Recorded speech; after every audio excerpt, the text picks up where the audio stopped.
The Radical. Fundamental principles of freedom, rational self-interest, and individual rights. This is the Yaron Brook Show. All right, everybody. Welcome to Yaron Brook Show on this Saturday, October 19th. I hope everybody is having a fantastic weekend so far. Mine has been pretty relaxing, although I'm still kind of recovering from this surgery. It's surprising me how long it is taking. Not in terms of rehabilitating the shoulder. I know that'll take a long time, but just in terms of how the extent to which my energy level is down from a usual day. Maybe it's because I'm not. Maybe it's because I'm not working out. But working out should exhaust me, so it should go the other way. Anyway, not important. Let's jump in. We're going to talk today about values. I branded this a Yaron's Rules for Life. We haven't done one of those in a long time, so I figure we'll do this. We'll do one on values today. It really comes from a super chat question or comment we got in the last week or two, I think. Capitalist Spy says medications. So I'm not taking any medications. I'm off the medications. I was off the medications 2 days after surgery.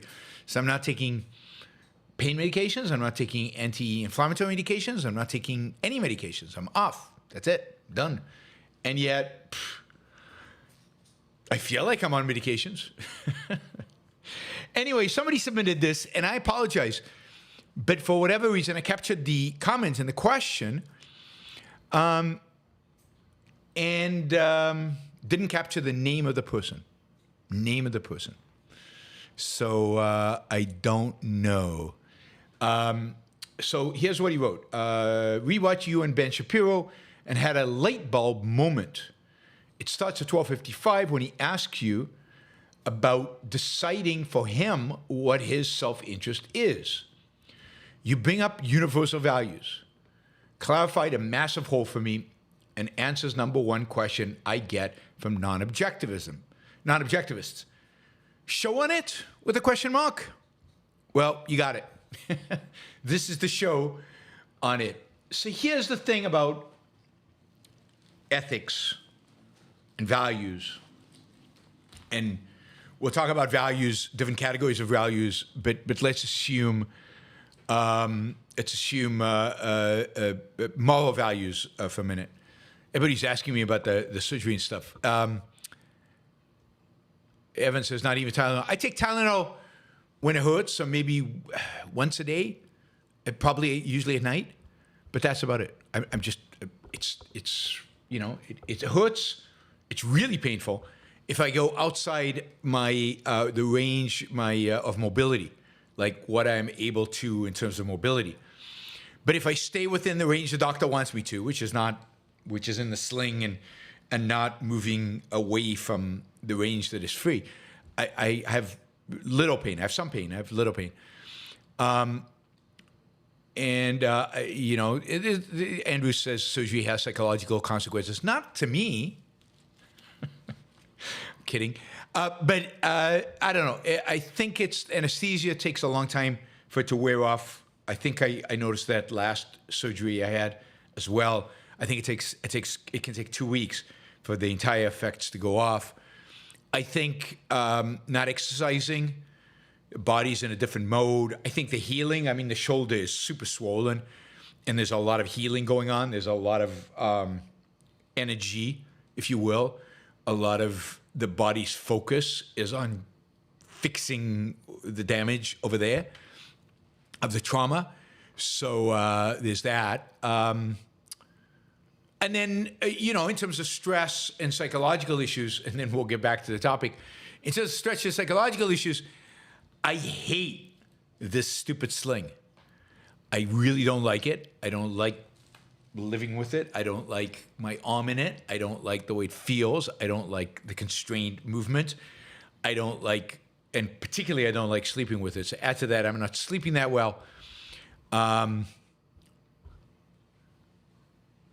that's what you have it. You see, I'm losing people because nobody came here to hear me complain about my sling in my arm and stuff. All right.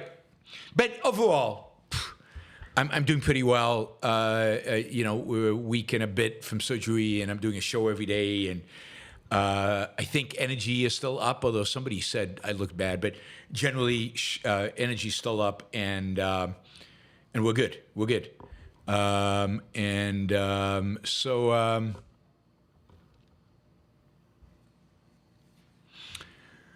right, what else? What else do we want to do? Yes, so values. So this is the thing about morality. In the culture and values generally, in values, I'm going to use values to some extent in three different senses. One is the broader sense, that which one acts to gain or keep. This is Ayn Rand's definition. Value is the broader sense. That doesn't mean it's a appropriate value or not. It's just that which one acts to gain or keep. So that's a value. We can talk about moral values, and then moral values have to be geared towards, in objectivism, towards life. So they're moral values, and then they're, and then the flip side of that, which one acts to gain or keep, not the flip side. The second meaning of value in a broad sense is values that are appropriate for a human being. And those are not the same, right? And Leonard Peikoff has a lecture course about how some of these concepts have two different meanings. And it really depends on the context in which you're talking. You could argue that drugs are value for a drug addict in the narrow context of that's what he acts to gain or keep. But they're not a value to the drug addict in the context of that which is necessary for the achievement of human life. Not a value in that context. So again, one is kind of what actually people act to gain or keep, and one is what is good for them, what is objectively good for them. Anyway, in our culture, there are basically two views of values, and of values more broadly, and of moral values in particular. And then there's one view which has been dominant and dominant among many people, certainly on the right, because it comes from religion. But so it's dominant among religious people, and it's the dominant view historically, I think. And that is that moral values, that which one acts to gain or keep in the realm of morality, in the realm of the fundamental principles by which you should live, the fundamental ideas that guide your life, the fundamental things that guide your life, those are determined from outside. Those you get from some source of authority. I mean, usually that source of authority is God. So there are 10 commandments. There are 635 commandments in Judaism, or whatever. There are lists that you can get from ancient books, and they received it directly from God. This is good. This is bad. This is how you should live. Good, bad, you decide, right? There was a period in Western history in which the thinkers viewed, or people, unthinkers really, non-thinkers, viewed the works of the Greeks as somewhat equivalent to the Bible in the sense that they treated them as dogma. Like the Greeks had discovered by some form of revelation the truths, and then they told us how to live our lives. So even if you take Aristotle's Ethics, golden mean, you should do this, that was truth. Why? Because Aristotle said so. And Aristotle somehow had this revealed to him. They ignored Aristotle's actual method. Jordan Peterson talks about this a lot, right? Meaning in life, values in life come from an outside source. They come from something external to us. If you're seeking meaning, Find it out there. It's out there somewhere. For Kant, that out there is in here, but it's fixed in there at birth. Categorical imperatives. It's something that it's just there. We need to discover it inside, right? But it's given to us. That is, our values, our morality, and indeed, more broadly, truth itself is something that is out there that needs to be discovered, and it implants itself on us. This is, Plato, ultimately, Plato's epistemology. And then you could argue some people can't do it, some people can't get there, so they need to just listen to the authority, to the philosopher king, to the pope, to the priest, to whoever, in order to be told what is good and what is evil, what is right and what is wrong, what they should and shouldn't do, what values they should pursue and what values they should not. And that has really been the dominant view because Christianity's had, religion has had, if you will, a monopoly over morality. It's dominated morality. And if you think about what is right and what is wrong, that even today, if you talk about good and evil, right or wrong, many people think you are religious. Many people think you are guided by a religious standard because religion has, in a sense, again, a monopoly over these terms. And people think that that's the only way, right? The only alternative to that is being kind of presented to us by intellectuals, and this is usually through secular intellectuals, is no, people, there's nothing out there. There really isn't out there. All there is you. All there is your life. And what values are, or whatever you want them to be. There is no universal truth. There are no universal values. And you probably hear this from friends, colleagues, professors. What's good for you is good for you. It's not necessarily good for me. There are no absolute truths. This is certainly true of the existentialists, but I think certainly of the postmoderns and almost all of the kind of modern approaches to ideas are, each one of us, whatever, right? There is no right or wrong. There is no one way to live your life. Just live it any way you want. And they're right in a sense that there is no dogma that comes from outside. There is no, since there is no God, since there is no world of forms, there is no source of this knowledge. The only place it can come from is from us, but they don't know what to do with that. So it lands up being whatever you feel like. It lands up being your emotions. It lands up being satisfying whims. So whatever you value is whatever you want, whatever you feel like, whatever your whims tell you, that's what you should pursue.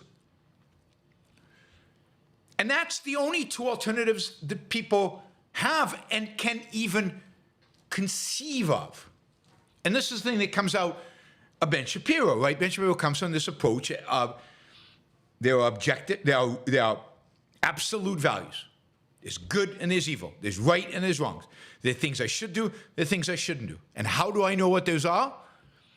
From the wisdom of the ancients and ultimately from God. God has written it down. He's communicated it to us. It's an external force. Who am I to question God? So it's right there, black and white, written in the books.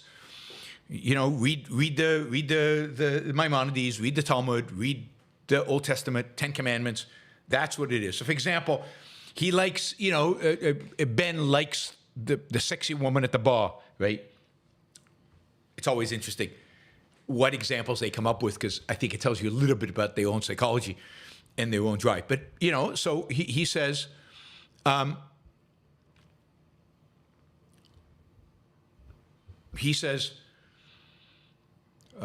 I don't go sleep with a sexy woman at the bar. I'm not tempted to go sleep with a sexy woman at the bar because I have a commandment. And that is, I do not, because of this external law in Judaism, in Christianity, once you get married, you do not have sex with anybody else. Indeed, you cannot have sex. It's adultery to have sex with anybody outside of marriage. So even sex before marriage is just wrong. So I won't even have sex with a woman at the bar, even if I'm not married, because I don't have sex before marriage. And that is a truth, that is a moral commandment that I must follow. That's what morality dictates. That's what is necessary. And then they look at an atheist, or they look at me, and he says,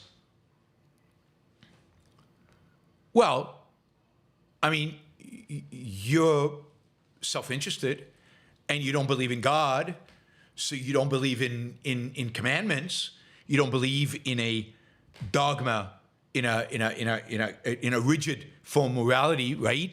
I mean, he's assuming all that, right?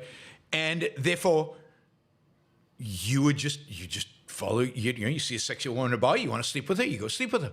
There's nothing stopping you from doing that. And add to that you claim to be self-interested, you claim to be selfish.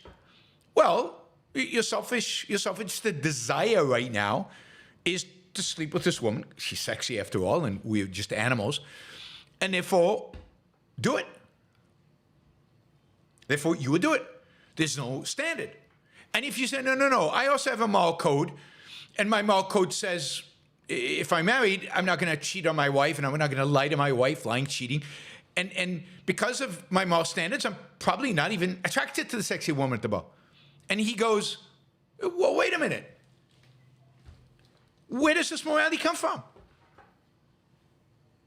I mean, if it doesn't come from outside of you, where does it come from?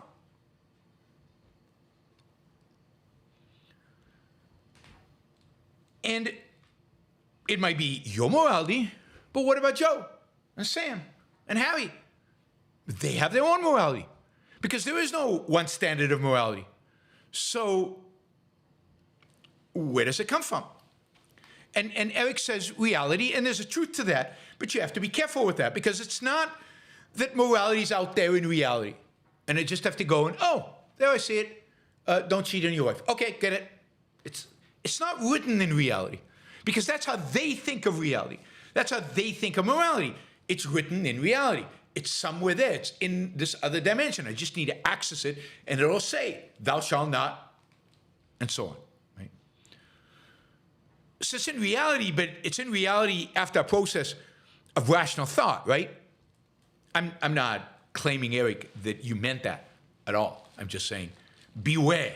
I'm giving you of what to beware, because think about how they think of that, of that, right? So to them, the only alternative is it's either written by the gods, and the gods can be a lot of different mystical things, from Plato's world of forms to God, Christian God, to a John Peterson kind of mumbo-jumbo God, where you don't even know what exactly the God is. I think he's, in some sense, he's more of a Platonist than he is a Christian in this conception. So, where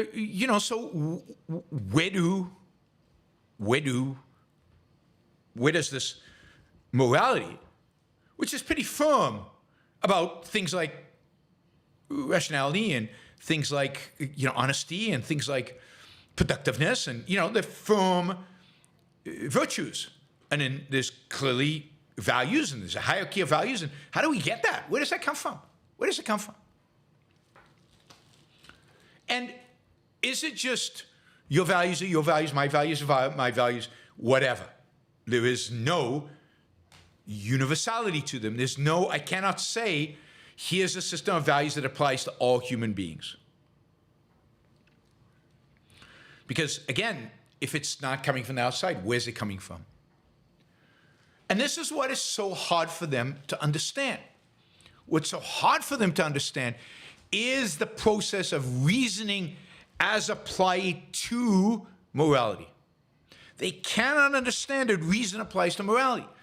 They don't understand how it works, that it's, in a sense, a kind of a scientific question.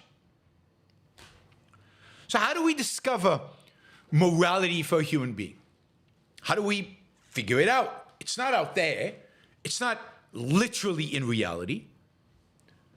So how do we discover it? Well, we start by asking ourselves what we need morality for, right? What is morality for? And I'm not going to go through the whole meta-ethical answer that Ayn Rand gives. I encourage you to read The Objectivist Ethics, which I encourage you to read in any case, in The Virtue of Selfishness, Ayn Rand's novel, Ayn Rand's book, not novel, nonfiction book. What is morality for? And Ayn Rand shows through logic that the purpose of morality and the purpose of values is life. It's life. We, differently from animals, do not have our values programmed into us. We don't have automatic knowledge about how to live, what values to pursue, what is good for us and what is bad for us. Morality is the science that evaluates what is good and what is bad for human beings. What is good and what is bad for man qua man, man as man. How do you do this? How do you evaluate this? Well, it's like any science. You have to look to reality, and this is where morality is in reality, in a sense, right? You have to look to reality. What reality do you have to look at? Where do you look? Where do you look to discover what is good for man versus what is bad for man? What enhances his life versus what hurts his life? What promotes human life versus what hurts and damages human life? How do you figure out? Where do you look to discover the truth about that? Well, you start by asking yourself, well, what kind of animal is man? What is man's nature? How did we function in reality? Again, other animals survive by mechanisms, by means that are pre-programmed into their genetic code. Well, the first thing, if you look at man and if you introspect and you look at the people around you, you recognize human beings do not. We make choices. We actually think or not. We have free will, and we can actually make choices that can either lead us to life or death or misery or just slow decay. Could be a fast death, could be a slow death. We do not have the tools to survive.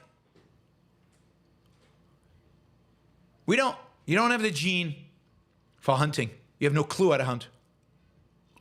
You don't have the gene that tells you which berries are good for you and which berries are not. There's a sense in which you have to do some trial and error, particularly when you don't have science.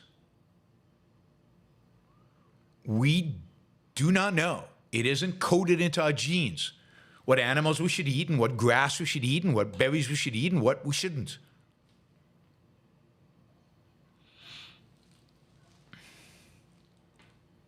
We have to figure all that out. We are a figuring out kind of animal. We have to use our mind. We have to use our will to engage with the world and figure out how to live.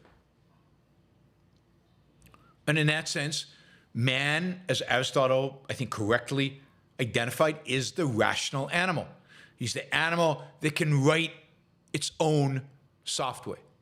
It's the animal that's not determined. It's the animal that actually survives by figuring stuff out. And whatever you throw at it, within reason, it can figure out how to survive. Right? Coming to being on the prairies, it's, hunter-gatherers, or gatherers, because hunting, foragers, because hunting is complicated. We are weak, pathetic, slow, and we don't have the physical tools to be good hunters. The only way we can hunt, ultimately. I mean, if you've seen how fast gazelles or zebras are, if you've seen, how strong even slower animals are, how do we wrestle them together? How do we bite into them? How do we do that? All of that requires tools. It requires weapons, tools. It requires teamwork, which means communication. It requires a conceptual being who can actually figure stuff out. And even to cut through the hide, you need knives, which means tools, which needs to be created. There is no knives in nature. You have to build knives. You have to make knives. You have to figure knives out.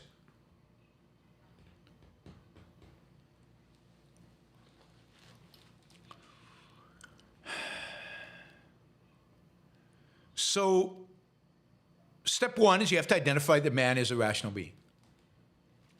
Man is a rational animal. And then you have to ask yourself, okay, for a rational animal, what is good and what is bad? What supports reason and what suppresses it? And how can I use my reason to achieve life? And what are the things that could cause me to destroy my life?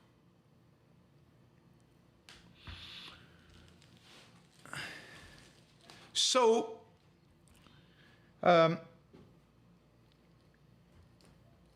universality of values comes from the idea that we all share, we're all human. We're all the same kind of animal. We manifest it differently through what we'll call optional values, personal values. But in terms of the fundamental characteristic of what kind of an animal we are, we're all the same. We're all rational animals. And therefore, all of us are required to do certain things in order to be successful at survival, at living, at flourishing. And there are certain principles that are true for every rational being. If you evade reality, you're not being rational, you're going against your very nature, and you will suffer consequences.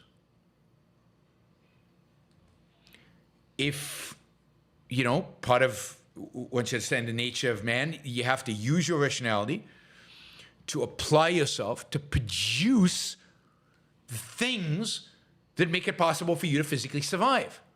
We're an animal, as we observe in reality, that does not just adapt to reality, to nature. We're an animal that adapts nature to ourselves. And therefore, in order to live, to survive, in order to thrive, you have to adapt the nature around you to you, whether that's by tilling the ground and planting seeds, or whether it's by taking tree branches and turning them into weapon systems and tools and everything like that. But that's what you have to do. Otherwise, you cannot survive. So in terms of our interaction with reality, we have to be productive. We have to be productive. So, yeah, I can see why productiveness, that's important. If I'm a rational animal, I have to be productive. I have to be honest with myself, no evasion, facts, only facts. And you can, from that perspective, through an interaction of understanding what rationality means and observing in reality the consequence of certain behaviors, so empirically looking and seeing what's worked in history and what hasn't, through a process of both induction and deduction, a process of both understanding the nature of something and a process of observing actions in reality, you derive a rational set of values and virtues. And those are universal because they've been derived from the very nature of man. They've been derived from the history of mankind. They apply to mankind, me being a particular, but they apply to every human being because every human being, in this sense, is the same. They must use their reason in order to survive.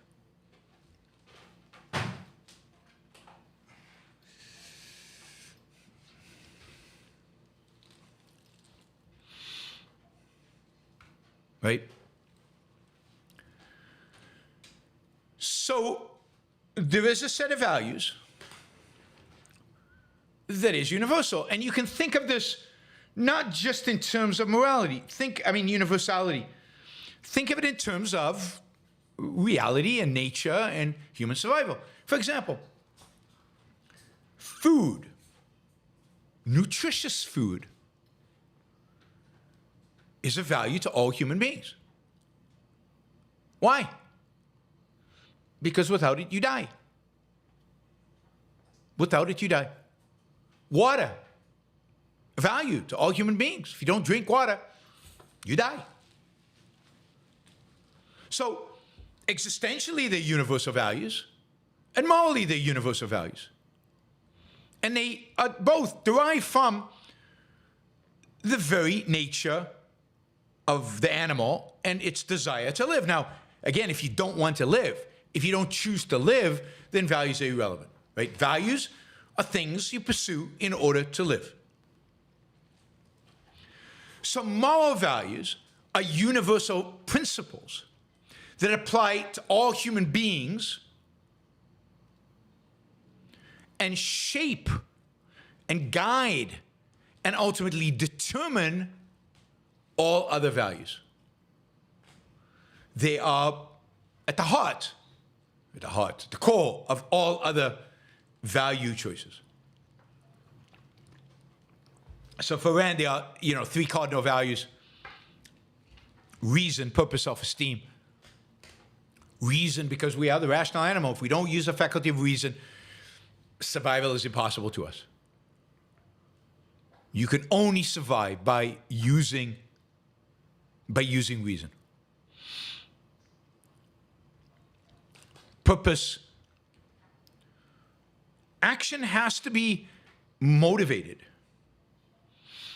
Sustained effort. It has to be, to be able to be sustained, has to be going somewhere. And ultimately that somewhere is life. The purpose ultimately of all value pursuits is life. But the beauty of human beings is we have an infinite number of values available to us. We can pursue all kinds of things. Indeed, you can pursue sex as a value, and maybe then the woman at the bar is appealing. You can pursue, marriage as a value. You can pursue sports cars as a values, but also Jeeps and also a million other things, right? There's no end to how many values one can have. And one has to organize those values somehow. One has to be able to prioritize those values. One has to create some kind of hierarchy of values, because otherwise, how do you know what to do? You'd be completely, incapacitated. Now, to form a hierarchy, you need a purpose. Now, of course, the ultimate purpose is life. And indeed, this is the standard by which you evaluate every value you have, from the car you drive to the attitude you have towards sex. Is it pro my life? But again, that's very broad. There are a lot of values that are pro-life. Now you have to create certain hierarchies within that. You have to figure out within that broad, all these values. And, you know, how do I create hierarchies? How do I decide what's important right now? And so you have, you know, sub-purposes. You have different purposes and values that serve different purposes. And you have, you know, in that sense, you have a hierarchy of, you have multiple hierarchies of values, and then you have a hierarchy of which one of those hierarchies is more important. And because our survival and the attainment, not just survival at the basic, but the attainment of almost all our other values, material values, and many of our spiritual values, require what would be the best way to describe it? They require that we have the resources to be able to trade. We acquire most of our values through trade. And therefore, productiveness, career, that thing that we do in order to produce, in order to create values and then use those values in order to trade, becomes really, really important, because it is what facilitates all the other values. First of all, it's essential for existence. And second, beyond mere existence or basic existence, it is essential for the purpose of every other value. I mean, one of the things we discover, it takes a long time for human beings to discover this, is the division of labor is fantastic, because division of labor allows me to focus on producing values that I'm really good at producing, and you can produce the values that you're good at producing and enjoy producing, and then we can trade. Right? So a central purpose is a way to integrate all my purposes and all my different values around what's most important. Right? And career is, in that sense, a central purpose, because it is essential, required for the attainment of almost every other value. I'd say ultimately for every other value, because it's essentially required in order to attain life itself.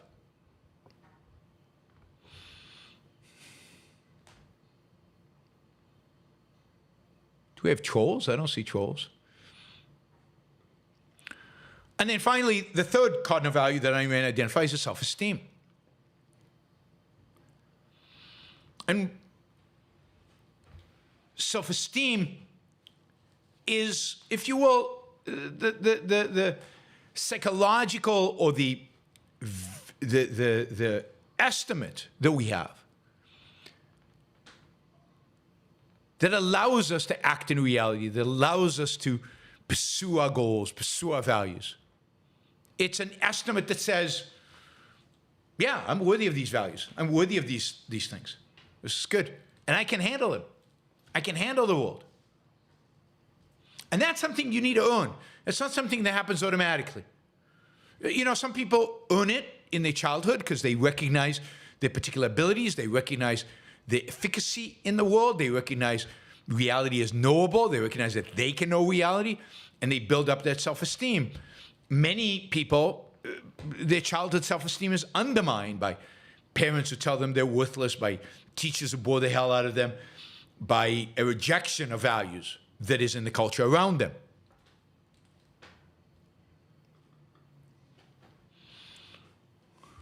But self-esteem is something you earn, and it becomes a cardinal value because, again, it is essential for all other values. To value,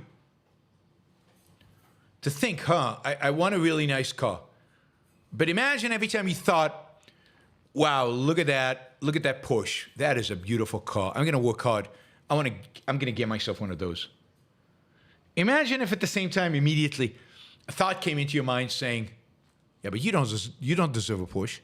What have you ever done to earn a Porsche? A Porsche, that's for successful people. You're nothing. You're nobody. And anyway, what can you do to get a Porsche? It's like, everybody has a Porsche, inherited it. There's nothing you can actually do in reality. There's not actually work you can do to actually get it. And reality is not knowable anyway. So imagine if those kind of doubts, that kind of undermining of your self-esteem was constantly there. And it doesn't necessarily come up in those terms, in those words. Right there? But it's a feeling, it's a sense. It's not a table. I can't have it. I'm not worthy of it. That's the worst. I'm not worthy of it. Even if I could have it, I'm not worthy. So achieving that sense of, oh yeah, I can do this. And I'm worthy of it. And I'll attain it. Is a cardinal value. It conditions all the other values in terms of it conditions you to value, to become a passionate value, to become somebody who pursues values, who identifies values and is geared towards achieving values in life. So the universal values are reason. All human beings have to practice it in order to achieve anything. Purpose. We have to have a purpose in life.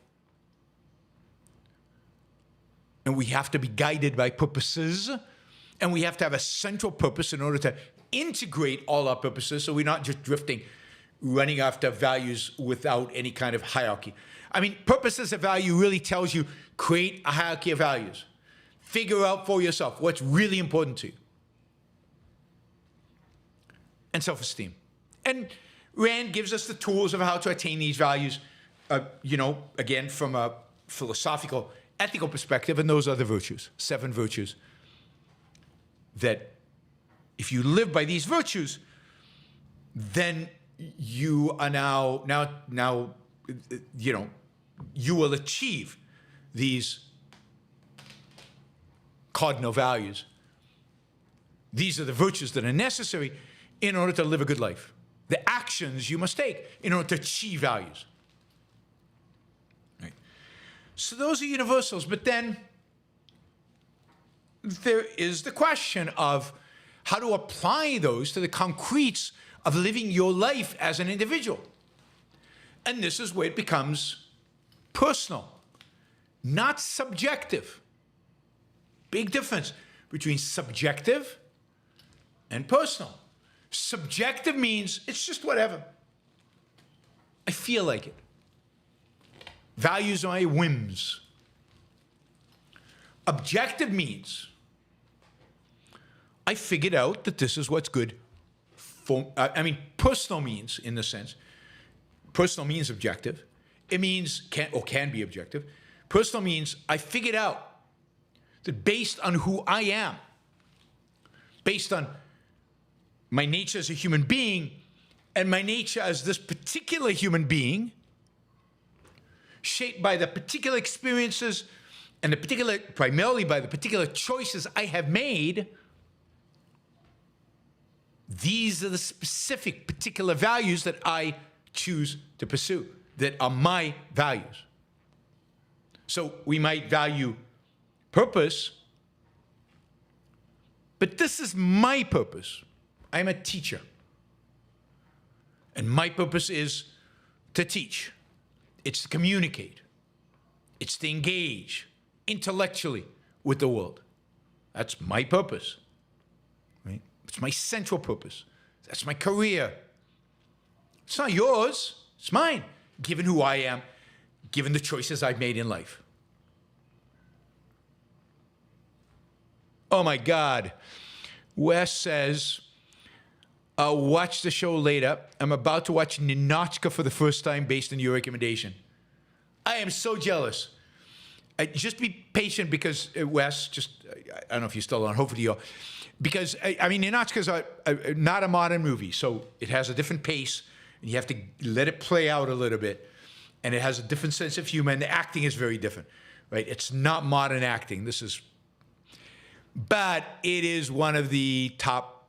I mean, it's one of my top 5, top 10 movies easily, and it's just terrific. It's just fantastic. And it's Greta Garbo, and she's one of the top actresses ever. And you're in for an unbelievable treat. So enjoy. And I would go watch Ninotchka and not listen to me too. So it's a real value. How about that? Ninotchka is a real value, objectively. So you've got universal values, but those universal values create the context, the standard by which you must measure your personal values. There cannot be a conflict between my personal values and the value of life, or the value of reason, or the value of purpose, or the value of self-esteem. There cannot be a conflict between the specific personal values that I choose and the virtues. And the means to attain them cannot conflict with the virtues. They're not good values if they are. They might be what I desire right now.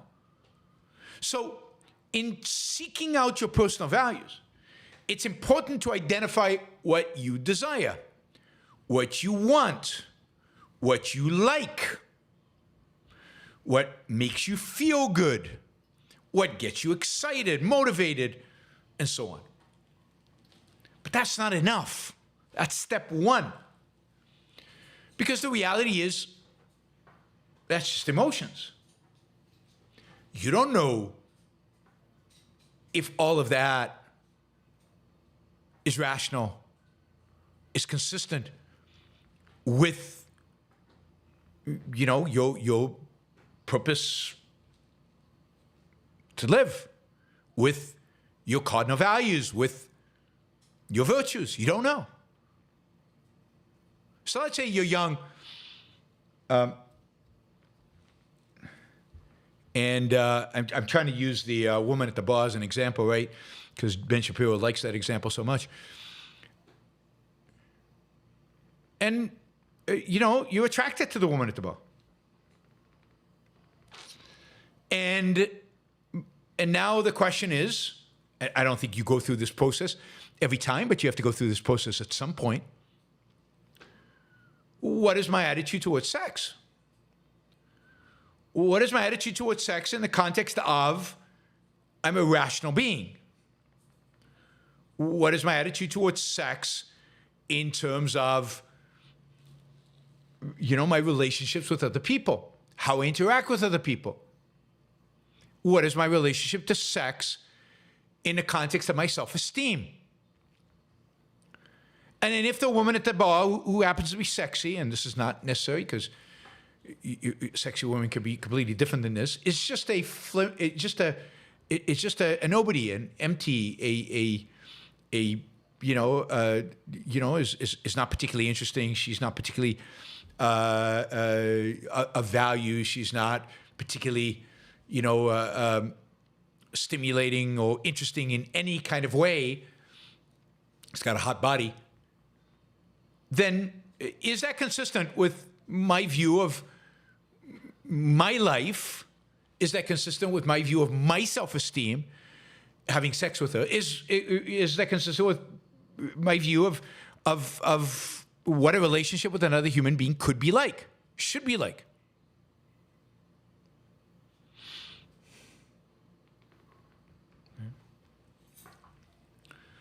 So that is, and hopefully, most of us come to the conclusion of, no, if I can't get anything spiritually from her, if I can't get anything, a values connection from her, if it's just about a physical thing, It's just not worth it. It's just not a good exchange of values for me. So I'm not going to pursue her, even if I'm not married. So the standard for who to have sex with or not is the standard of life. Life qua rational being. Life qua a being of reason, with purposes. And importantly, with regard to sex, I think self-esteem. The pursuit of self-esteem. I think Ayn Rand says at some point, show me the women a man is attracted to, and I'll tell you, who he is, what his values are.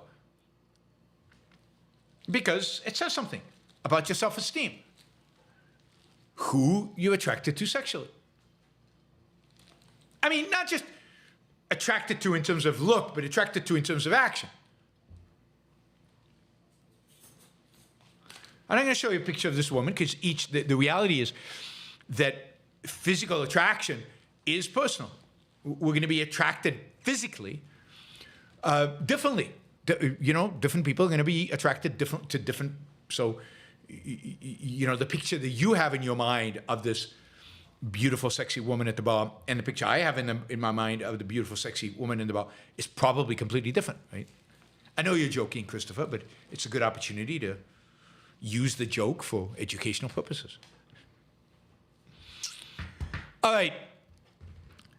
So every one of your desires, likes, wants, I mean, with the exception, I don't know, your favorite color or things that are benign that really don't have that big of an impact. But anything that actually requires action in order to attain the value, you need to go through a process of thought, of introspection and thought to determine, is this value good for me? Is this value worthwhile? Is this value actually, if I attain it, will it actually further my life? Or is it frivolous, stupid, detrimental, bad for me, hurtful, destructive to my self-esteem, or whatever? And that's a process we have to go through, even when it comes to personal values. And that's what makes, ultimately, the personal values that you choose to have versus just the values that you emote, the personal values that you choose to have, it makes them objective because you've not tied them to your nature and to the nature of reality. You've tied them to your nature as a human being. Right?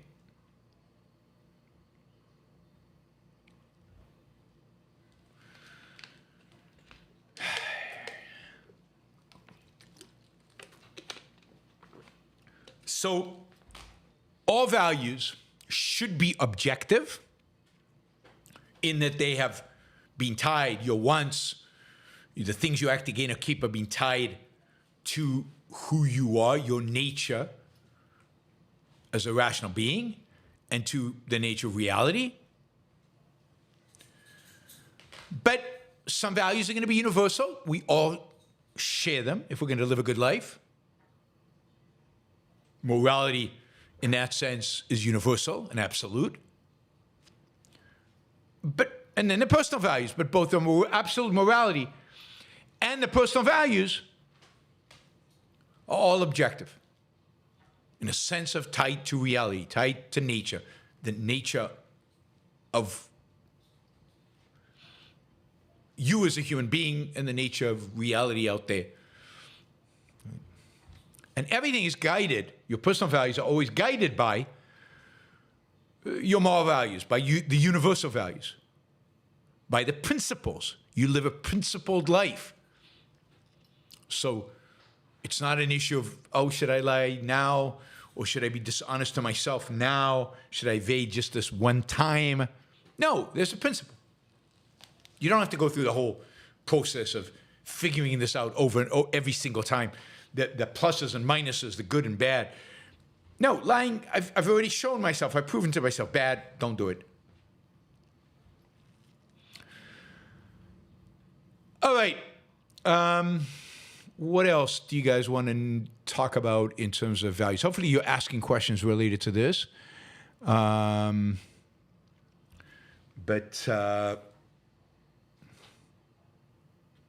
I see some of the questions are, some of the questions aren't. That's fine. I'll remind you that the super chat is available. Let me just say one more thing. This is a process that ultimately should shape the way you live your life. Thinking and devoting real resources to figuring out what your values are. Putting them into some kind of hierarchy. And by the way, the hierarchy is not static. It's not you do it once and you're done. Constantly has to be reevaluated. Creating a hierarchy of values. Figuring out your central purpose. Figuring out all your other purposes that might not be central, but are still purposes, still important. And then figuring out what personal values you have that fit into all of this. And making sure those personal values don't contradict and are consistent with man as a rational being and with reality as you know it. That is the work of living. And then, of course, going out and pursuing those values and achieving them. That's the work of happiness. That's how you achieve happiness. That's how you live your life. And it's constant and it's ongoing because new stuff happens all the time. New values are added. We have an infinite capacity for valuing. It's true. You reach a mountaintop, you've achieved your values, and there's another mountaintop, and you go for that one. And a lot of people say, oh, see, life's this endless hassle, and you're never satisfied, and you're never happy. No, that's the essence of being happy, is achieving, but knowing it's not an end, that there's more achievement to be had. There's no end to achieving values. I mean, Andrew says there's no end to joy. There's no end to joy.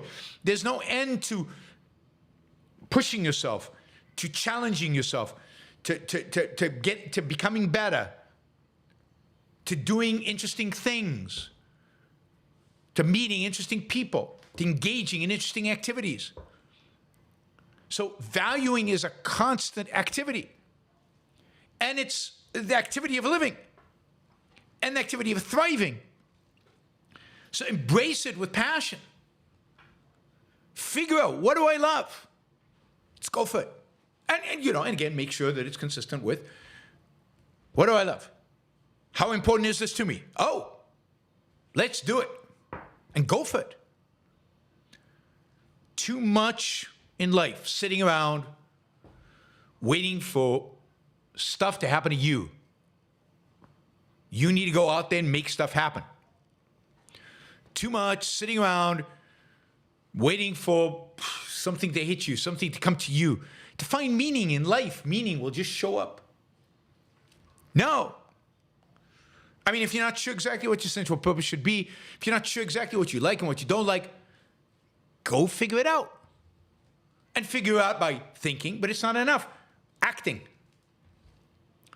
You got 3 different things. You're not sure which one I really love to do. Try them all out. Figure out which one you like better. I'd rather you act and fail. Act and disappointed, and figure out, oh, that's not for me, than never act at all. Better to have loved and lost than never to have loved at all. But that's better to have valued, I don't know, in every respect. It's better to have valued and lost that value than never to have valued at all. Valuing and acting on those values, in pursuit of those values. Acting to gain or keeping them. Being passionate about life and living and pursuing. That's what it's all about. And that'll involve falling flat on your face sometimes. Having sex with the wrong person sometimes. Better to have sex with the wrong person than never to have sex at all. Because by having sex with the wrong person, you'll learn something about yourself. You'll learn something about what you want in sex, what you want in another person. It's better to have a relationship that fails than never to have a relationship at all. Because from the failure, you will learn. You cannot learn let me put it another way. This is, I think, an important point. You cannot learn everything about your values just by thinking about them. You have to act. You have to gain experience. You have to gain empirical knowledge. You have to figure out what works and what doesn't for you in this context.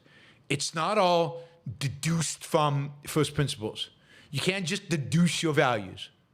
You have to be able to say, do I enjoy this? And if you don't, I mean, there are a number of different paths you can take, but you have to be able to experience. So go out there and experience and integrate and think and integrate and make sure there are no contradictions. That's the work that needs to be done to create hierarchies of values. But it means acting and thinking, acting and thinking, acting and thinking constantly in life. That's what life is all about.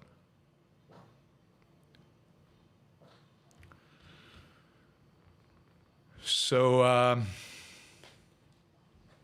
okay, so Hector says, I'm going to skip the line. Hector says, I love great weather, Yaron, but Hawaii is expensive.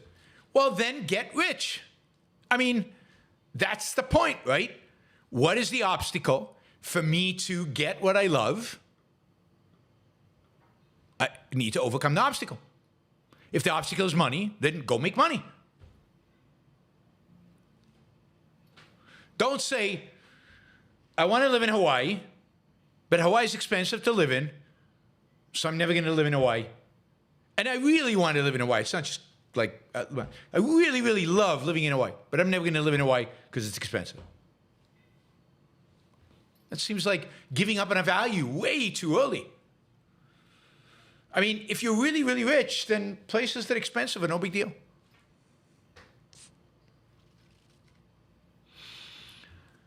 All right.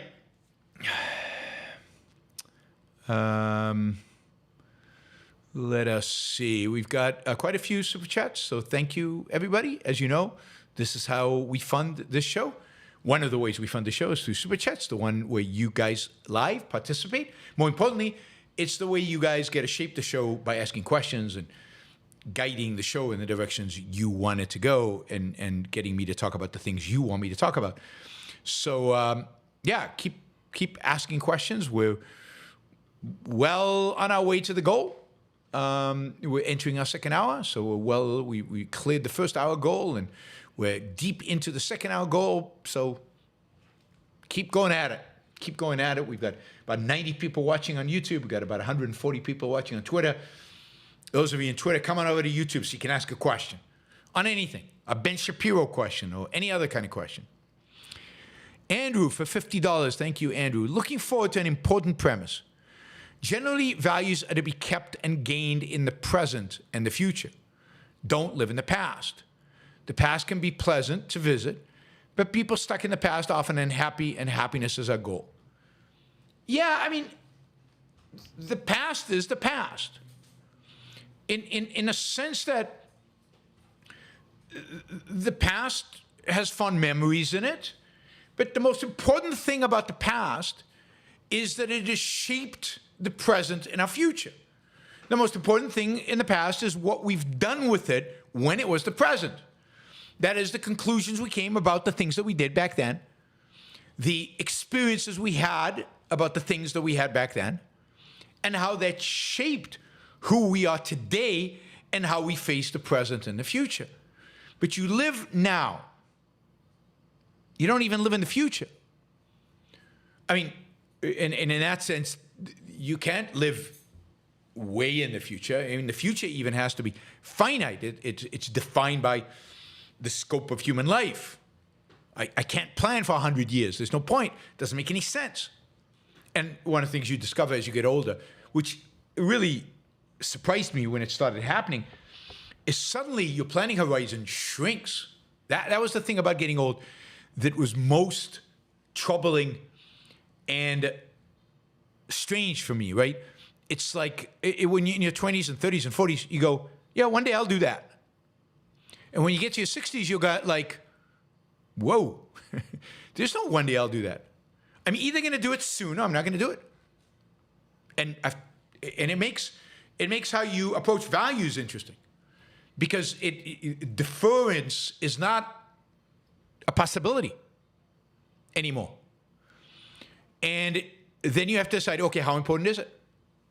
If it's really, really important, then I better do it now. If it's not that important, then okay, then forget it. I'm not going to do it. I accept that, acknowledge that, it's done.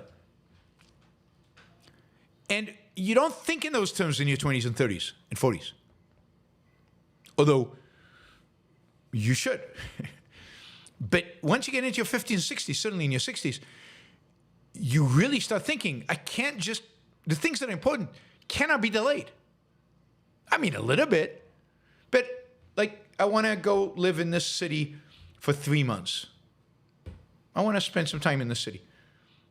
Like, at some point, I'm not going to be able to travel and do that.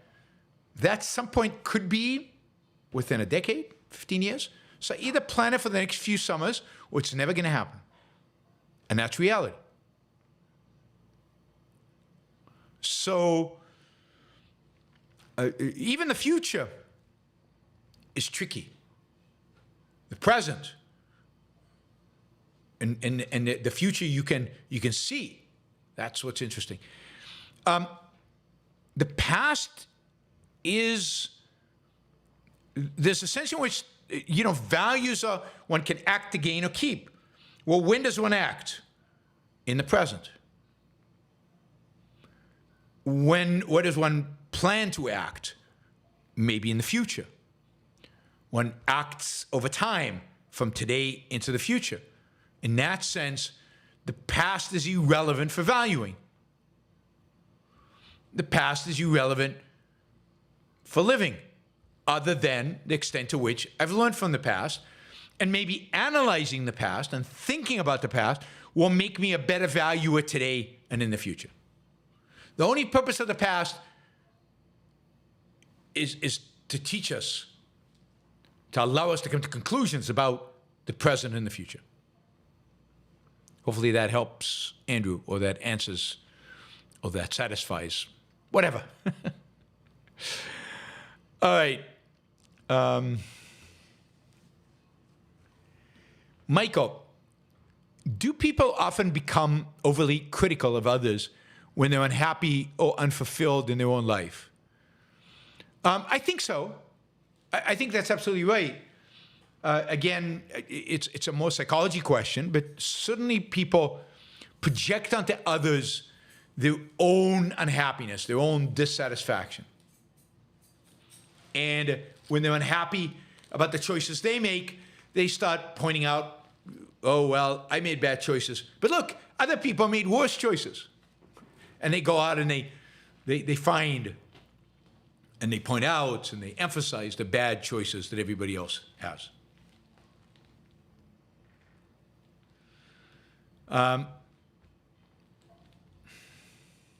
So, yes, I think that's absolutely a phenomena out there, which is sad. I mean, if you're unhappy, fix it. Fix it. And that usually doesn't involve other people, it involves you. Adam, just came to donate and will listen later. Love the Rules for Life. Hope that shoulder is healing up soon. I hope so too. It's going slow, although I don't think it's going slower than it should. It's just going slower than I desire, that my whims dictate, that I would like. I want to be Superman and it heals immediately. Ain't happening. Reality is what it is. Andrew, you've explained this before, but it helps to hear it repeated. What is the connection between achieving self-esteem and virtuousness versus vice?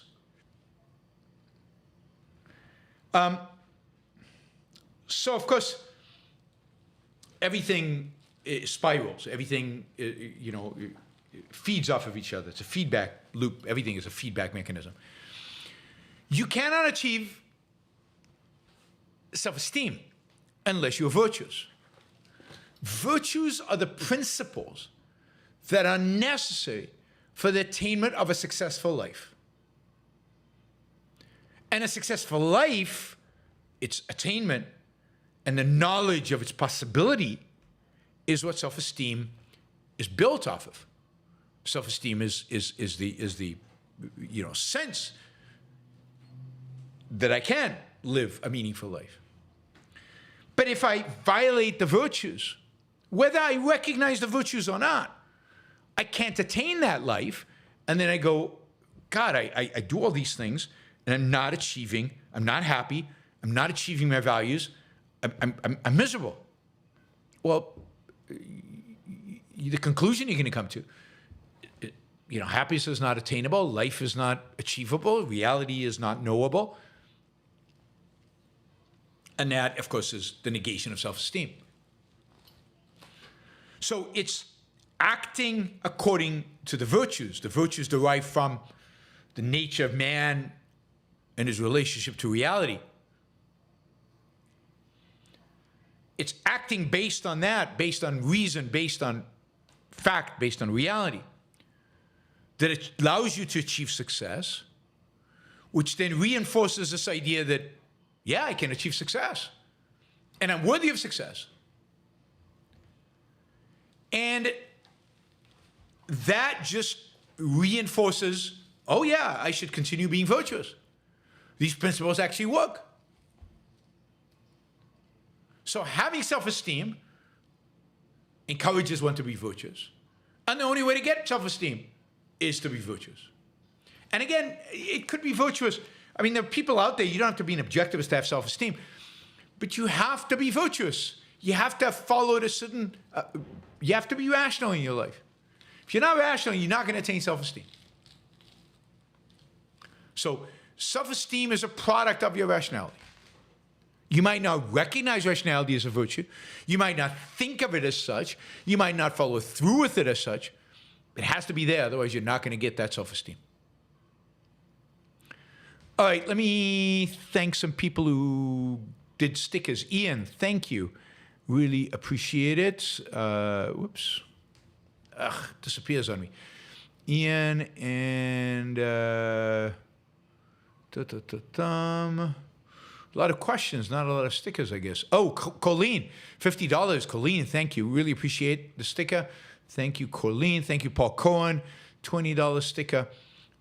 This is great. I think that's all our sticker people. Thank you, sticker people. Thank you for the stickers. We're only $100 short of our 2-hour goal, so please help out. We've got almost 100 people watching live right now on YouTube, so just $1 sticker will get us there. A couple of dollar stickers, we can get to our ultimate goal. All right, Jennifer. We should remember a person will look better and better to you as you continue to find out how wonderful they are. That's assuming they're wonderful. I'm kidding, but yeah, but it is, right? Somebody will look better and better to you physically, and you will be attracted to them more and more, the more, the more you fall in love with them. So sex, it works that way. That is, if you fall in love with a person, with who they are, with what they are, you'll also start seeing them as more beautiful. And the opposite is clearly the case. You can get to know somebody who's extraordinarily beautiful, by every standard, beautiful. And then as you know them, and let's say they have an ugly character, they become less and less beautiful to you. You're just not that interested in them anymore, not that attracted to them. And you don't see the beauty. You can understand that why you saw it originally, certain symmetry, certain features that are beautiful, but it goes away in your mind. It's just not there.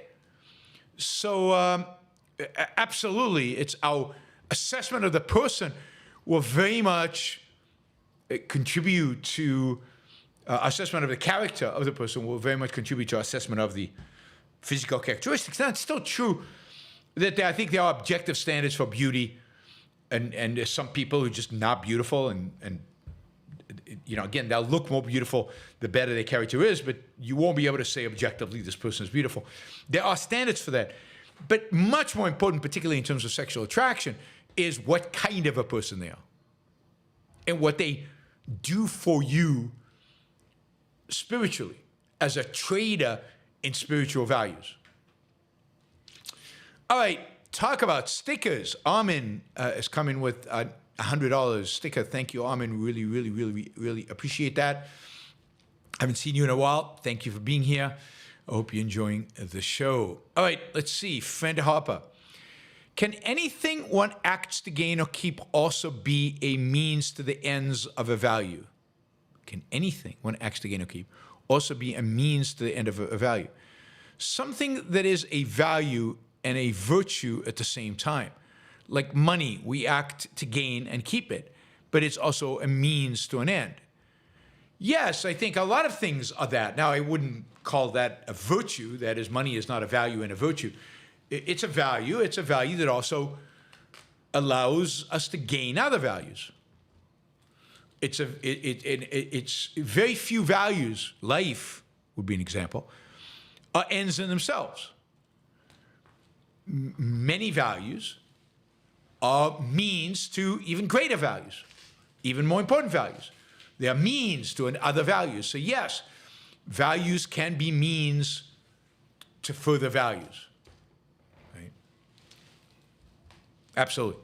And you see that, I'm going to learn a skill because, it's a value. The skill is a value because that skill will allow me to get closer to achieving my central purpose, to finding a career.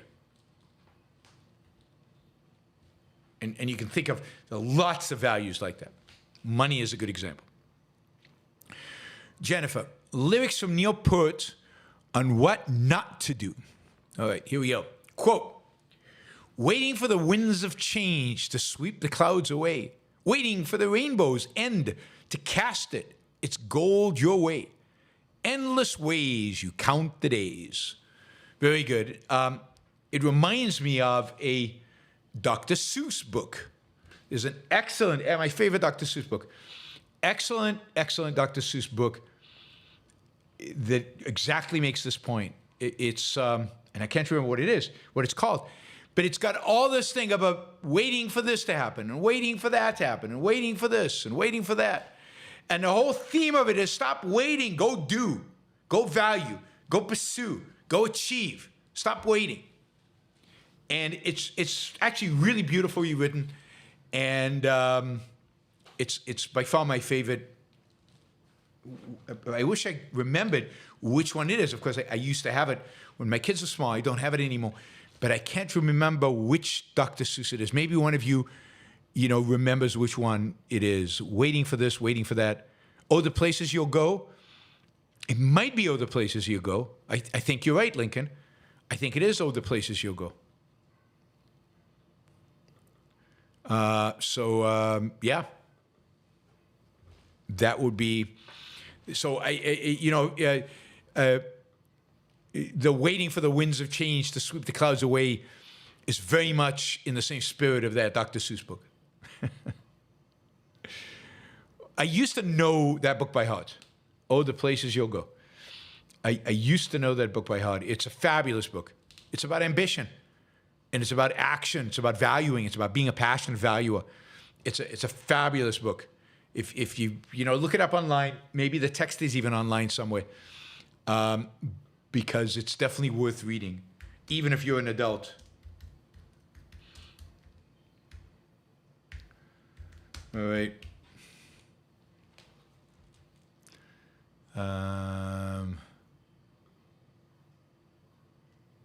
Yeah, I mean, you can find the text online. There it is. It's the birthday book. It's the book you read to kids on their birthday. I'm just looking.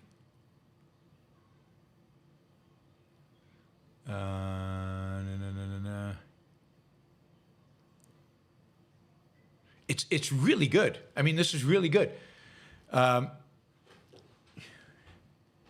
And here it is. Here's the section about waiting. he's talking about all the times where you won't instantly succeed. It won't just come to you. It won't be easy. Sometimes it's going to be hard.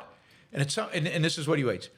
You can get so confused that you'll start into race down long, wiggled roads to a break-necking pace and grind on for miles across weirdish, wild places, headed, I fear, towards a most useless place, the waiting place.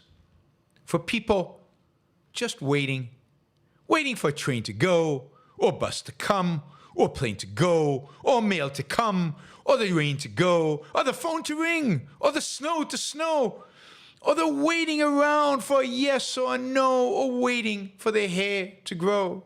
Everyone is just waiting for the fish to bite, or waiting for the wind to fly a kite, or waiting around for Friday night, or waiting perhaps for their Uncle Jack, or a pot to boil, or bet a break, or a string of pearls, or a pair of pants, or a wig with curls, or another chance. Everyone is just waiting. No, that's not for you. Somehow you'll escape all that waiting and staying. You'll find the bright places where boom bands are playing, with banners flapping once more. You'll ride high, ready for anything under the sky, ready because you're that kind of guy. Oh, the places you'll go. There is fun to be done. There are points to be scored. There are games to be won. And the magical things you can do with that ball will make you the winningest winner of all. Fame, you'll be as famous can be, with the whole wide world watching you win on TV. Except when they won't, because sometimes they won't, and on it goes, right? It's great. It's great. I mean, at the end he says, kid, you'll move mountains. So be your name Buxbaum or Bixby or Bray or Mordecai, Ali, Van Allen, O'Shea. You're off to the great places. Today is your day. Your mountain is waiting, so get on your way. Now, this applies to so many people. Your mountain is waiting, so get on your way. What the F are you waiting for? Who are you waiting for? Why are you waiting for?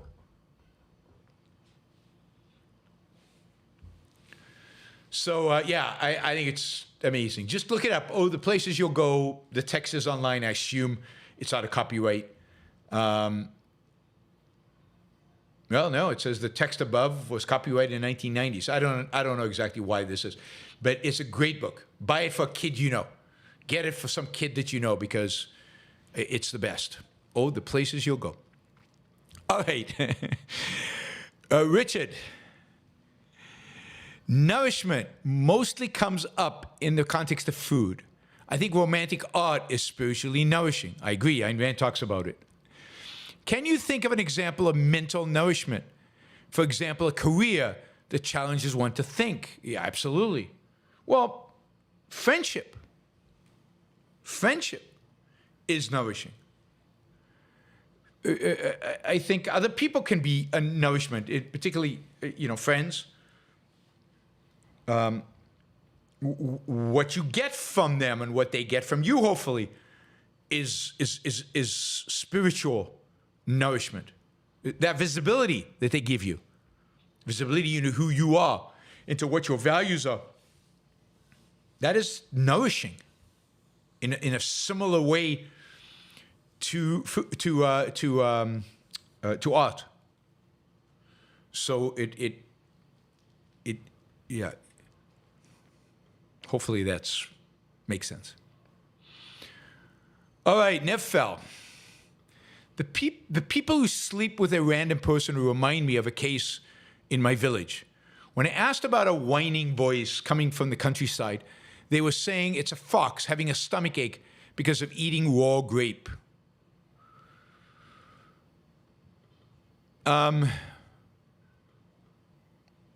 So the person who sleeps with a random person is like a fox who eats a raw grape. yeah, it's not nutritious. It's not nourishing. Sex can be nourishing. Physically and spiritually, it can be nourishing, right? If it's done with the right person.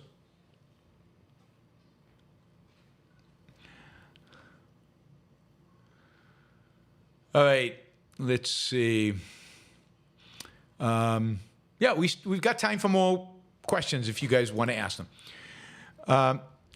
I like number says, there's a recent Philadelphia declaration between some objectivists and religious people identifying shared values like reality is the ultimate standard of truth and falsehood.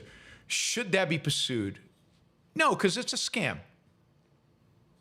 It's an absolute scam, first of all, right? Because, I mean, assuming you're saying reality is an ultimate standard of truth and false, religious people saying that, but they don't really believe it. They don't really hold that. They hold it in a particular context for certain truths and certain falsehoods. But by the very nature that they're religious, they believe there's something above reality. By the standard of reality, there is no God. So it's lip service to something they think that may be true. But look, there's a bigger issue in the Philadelphia Declaration, and it's not the issue of objectivists and religious people. It's a declaration signed by people who call themselves objectivists and all kinds of other people. Some of them religious, some of them not, secularists and so on. But the statement is not right. The statement is not right. That is, the Philadelphia Declaration is a declaration about free speech. And it gets free speech wrong. And I encourage you in that context to listen to my conversation with Greg Salmieri from, 3 days ago. And that is not the understanding of free speech that I think is reflected in the Philadelphia Declaration. So the problem with the Philadelphia Declaration is not that religious people are now saying reality is the standard of truth or falsehood, because their understanding of reality includes mystical beings. The problem with it is the problem for the objectivists, in that they've signed something that's not exactly right in terms of its formulation. So you have to, read it, listen to my conversation with Greg, and then read the Philadelphia Declaration, and then see what you think. I'll see. I might pull it up, and maybe we'll do a show on that. Maybe we'll show a show on the Philadelphia Declaration and how correct it is. And I'll point out some of the problems. Andrew, the value intrinsicists, in essence, tell themselves to do or not do things because I said so, i.e., with no rational reason other than edict. What do you think are some consequences of that method? Well, I mean, what you bring out is an interesting point, because ultimately the intrinsicists are subjectivists. Because how do they know what God wants them to do? And which God? And on what day? Ultimately, they have to make a choice. And about which God and which of his sayings you take seriously and which you don't. And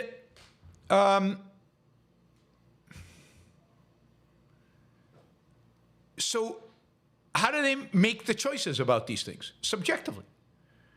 And what is the standard that God uses for what is true and what is false? Kind of what he wants. Let's see. What do you think of some consequence of that method? Well, the consequence is, anti-life. The consequence is unhappiness. The consequence is all the way to death and destruction and evil and killing people. I mean, why do you have suicide bombers in Islam? Because somebody said so, and they chose to believe it. Emotionally, subjectively. Why did you have crusades? Because somebody told them. And they chose to believe it subjectively. So, yeah, I mean, I think that I think that the consequences are, you know, sometimes the values that they choose are benign or relatively benign, or you don't see the bad consequences immediately, but often they're right there in your face. I mean, you sit in church every Sunday wasting your time when you could be doing something productive. You could be having fun. I mean, there are lots of consequences, millions, but they're all fundamentally anti-life, unless accidentally they happen to be rational. And even then, they're not that good because it's an accident. Frank said, sad protesters at Brown University because Brown University won't divest from Israel. Good for Brown University, bad for Brown University that it even came up, that it even went for a vote. That is ridiculous. Andrew, a tip for empathy for your shoulder situation, granted that I don't think a rational man seeks empathy often. Don't you think sometimes even a strong man can use an emotional boost? Yeah, absolutely. I don't think an emotional boost is ever is a negative or impossible or cannot be achieved. Yeah, somebody saying, you know, it'll get better. You remember you're on. It's going to get better. Yeah, I mean that's valuable. It just brings it to consciousness. It just gives you that extra boost of emotionality, and that's good, of positivity. So I'm not against emotional boosts. Liam, values are not finite. Each value creates more values, and human desires are boundless. There is no end to what we want. Absolutely. There's no finite set of values. Every value, and this is the sense in which every value becomes a means to another value. Not every value, but most values become means to more values. Every mountain becomes the platform from which we climb the next mountain. I mean, Elon Musk wants to go to Mars. And once he gets to Mars, somebody will want to go to another planetary system. And we'll keep pushing. We keep moving. We keep valuing. There's no limit. There's no end. There's no finality to it. Values are endless. This is why there's no such thing as we'll get so rich we don't need anything more. We always need more. We always find more to need, to want.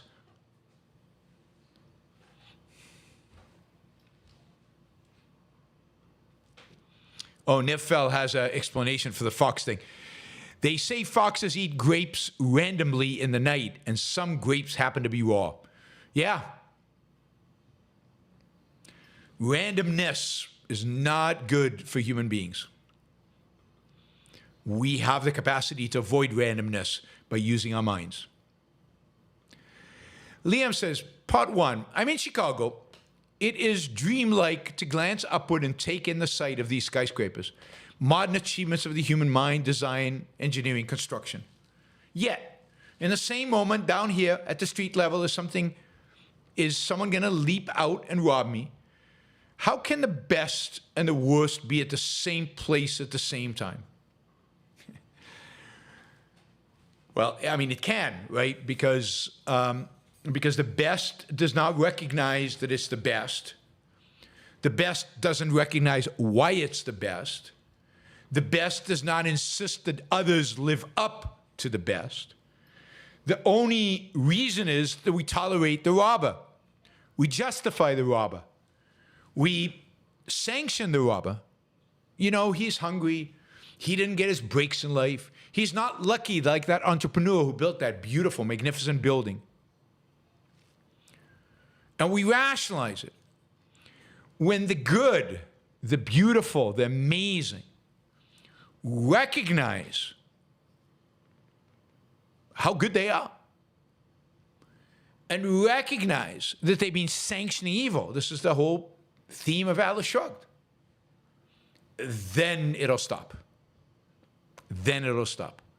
But until then, it continues. They keep building in Chicago, and they keep getting taxed, and they keep getting their money taken away from them, to facilitate the mayhem that's happening at ground level. Because it's all facilitated. I mean, that money goes to teacher unions and this thing and that thing, all the tax money you pay.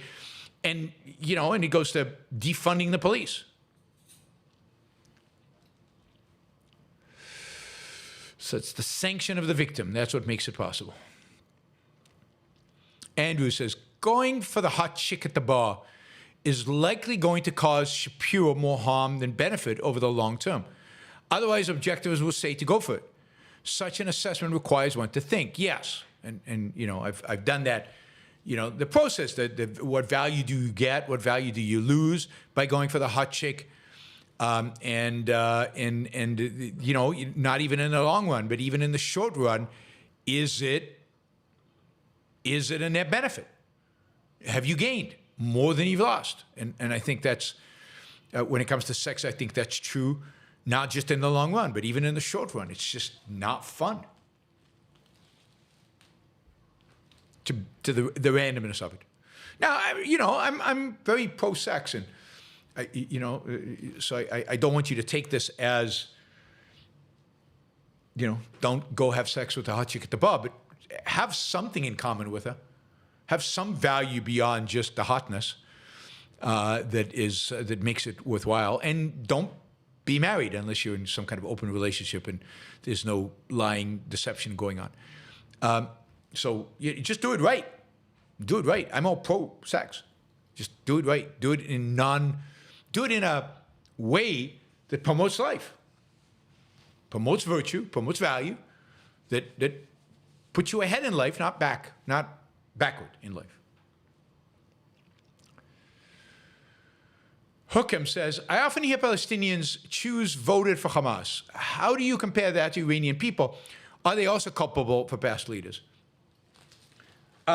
So first, yeah, I mean, they did. There was election among the Palestinians. And there's a sense in which they keep choosing them because Hamas is, until recently, or maybe even until today, are incredibly popular among Palestinians. Now, does this apply to the Iranian people? Yes and no. I mean, Iranian people are still culpable for their leaders and what their leaders do. In a sense that they will suffer the consequences. And very few of them can be deemed innocent. Now, I consider those people who went onto the streets to try to fight the regime, those are the innocents. But that's a small minority at the end of the day in Iran. The Iranian people don't like the current regime. Probably a majority of them doesn't. But they don't do anything about it. That makes them culpable. Makes them culpable. Now, again, culpable doesn't mean that, I don't know, during Nuremberg trials with the Nazis, every single German need to be tried and executed for the crimes of the Nazis, even though they're all culpable. But what it does mean is, in order to fight the Nazis, some of the Germans have to die, that's okay, I mean, in a sense, because they were culpable. So it's not that I'm going to seek retribution against them after the fact. They're not the primary evil here. But they're not the good guys either. And they are responsible. And they will pay a price. And they do pay a price for their culpability. In the case of Iran, they pay a price by the lack of freedom that they have. They pay a price by the fact that they have to live under this regime. And they will pay a price one day if, you know, anybody stands up to this regime and there's bombing and innocent people, so-called innocent people, die. They're not that innocent. They're part of the problem because they didn't stand up to this regime. And the reality is that some innocent people will die in any war. Children who are innocent, who are not culpable. And people who did demonstrate out on the streets and they'll try to overthrow the regime. That's the nature of war. The nature of war is that some people who are truly innocent do suffer.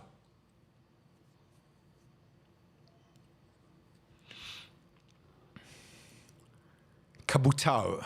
And the fault of that suffering is on whoever started the war, by the way. What is the prognosis on Ukraine now? Well, I mean, it really depends on who wins the election, right? I mean, if Trump wins the election, it's going to be very difficult. Very difficult. I think that Trump will basically twist the Ukrainians' arm and force them to give up a chunk of their territory. Maybe because the Ukrainians have taken some Russian territory, that'll give them a bargaining chip and they'll be able to negotiate something. But I really do think that Trump will have zero tolerance towards the Ukrainians wanting to go back to 2014 lines. And you forget Crimea and probably forget Donbass. And you probably Ukraine has to resign itself to not having Crimea, not having Donbass. And maybe it gets part of some of the other regions back, and it has to give up the territory it took in Russia, and there's some deal cut for now. A deal that will only embolden Putin or other Russian dictators in the future. But who knows when that future is going to be? Maybe not. Maybe the U.S. will give some kind of guarantees, which will be forgotten very quickly, just as previous guarantees have been forgotten by America and the West. So it's not good if Trump gets elected. And it does look more and more like Trump will get elected. If Kamala gets elected, then there's a real chance that the United States boosts the amount of weapons they send to Ukraine. And there's a real chance for Ukraine to grind this war slowly over time and take back much of its territory and to force Russia into retreating. I mean, the very fact that Russia now is dependent on North Korean soldiers tells you a lot about how bad the situation is in Russia.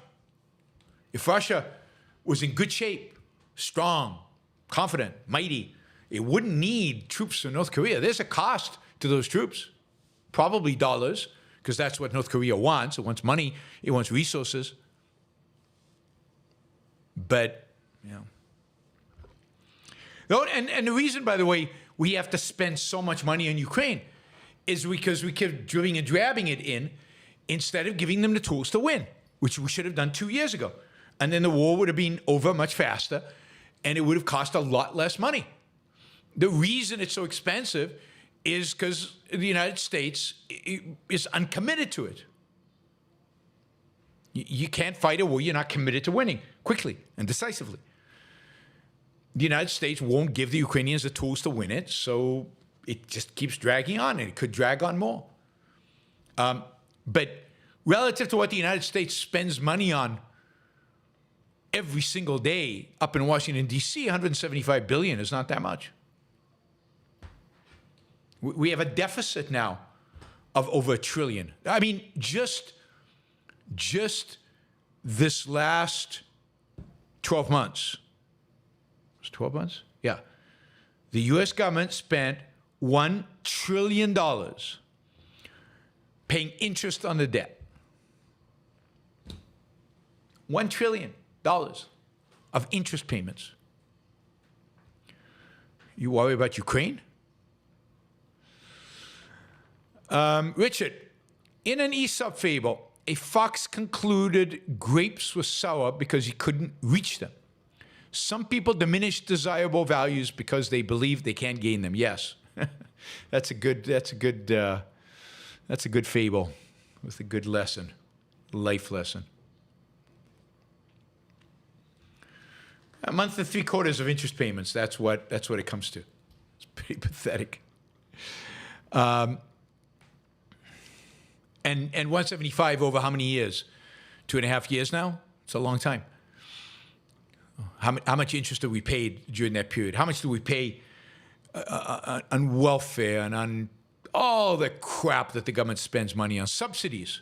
175 billion is less, I think, than the CHIP Act. Certainly less than the the Inflation Reduction Act. And yet, Ukraine, we're spending money on Ukraine. Well, okay, so another one of the places we spend money on. There's actually a return on investment there. What's the return on investment on the Inflation Reduction Act? What's the return on investment on all the money that Trump spent in his first 3 years in office? Ballooning government spending out of control. What's the return on investment there? So if you're concerned about government spending, start with the big stuff. Start with the stuff that matters. And then we can get to how do we optimize aid to Ukraine so they can win quickly and we can stop giving them money. Matt says, I'm not a big reader, unfortunately, but I finally started The Fountainhead. Thanks for introducing me to Rand and inspiring me to pick up more books. I'm glad you've picked it up. I hope you enjoy it. Stick through it. Really try to read through it. I think you'll discover how wonderful reading can be. And it'll get you trained for the big one, which is Atlas Shrugged.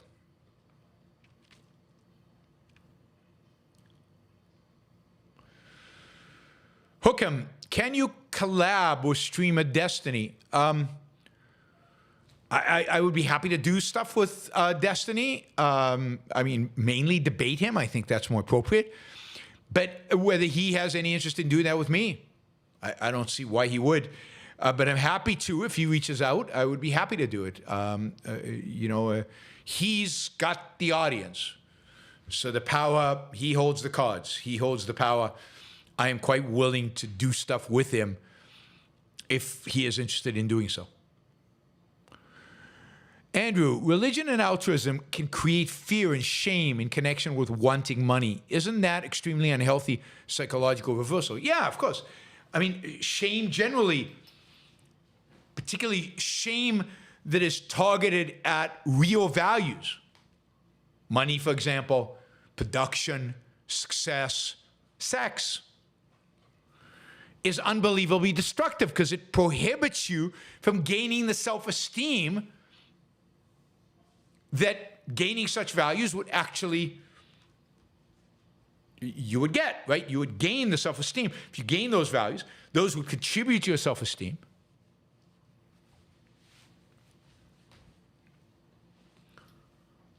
And, that would be what shame does, is it short circuits that. And now you don't gain the self-esteem. So maybe money's not that good because I'm not feeling it. Maybe sex isn't that good because I'm not feeling it. It's not bolstering my success, my happiness, my sense of myself. Right. All right, guys. Thank you. Really, really appreciate it. Thank you to all the super chatters. Thank you to all the listeners, the viewers, the people in the chat. I appreciate it. If you like this, please share the show. Don't forget to like the show before you leave. It helps with the algorithms. It's really valuable to have those thumbs up, and it doesn't cost you anything. If you want to become a monthly supporter of the Yaron Brook Show, please do so on Patreon or Subscribestar. Well, Subscribestar, I'm trimming down. So Patreon or PayPal. PayPal. I think I'm primarily focused on Patreon these days, but PayPal works just as good, and most of you on PayPal. YaronBrookShow.com/membership. And of course, patreon.com, and then just put Yaron Brook Show. You can support it monthly. That's incredibly valuable to me because I can anticipate. I know how much money's coming in. There's always some question about how we're going to do in the super chat, right? Although we're doing great these days. So thank you, guys. Lincoln Gaffney says, I don't think Yaron will get into gaming at over 60. No, and it's not appealing to me, and I didn't get into gaming when I was young, and it's not what interests me in life. So gaming is out. So whatever you do, don't rely on me getting into gaming. You don't want me to. You don't want me to. It's a huge time sink. You don't want me spending my time there.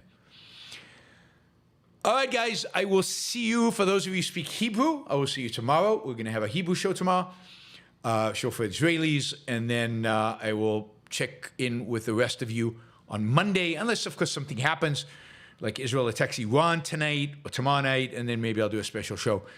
I will talk to you soon. Bye, everybody.